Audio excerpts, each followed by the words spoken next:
ചെങ്കടലിൽ നീ എന്നു പാത തെളിച്ചു, മരുവിൽ മക്കൾക്ക് മന്ന പൊഴിച്ചു.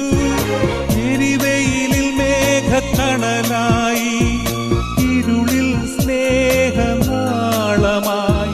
സീനായ് മാമല മുകളിൽ നീ നീതി പ്രമാണങ്ങൾ പകർന്നേകി.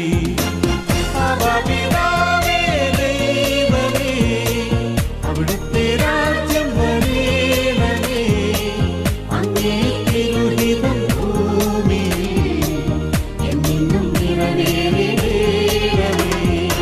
ഇസ്രായേലിൻ നാഥനായി വാഴും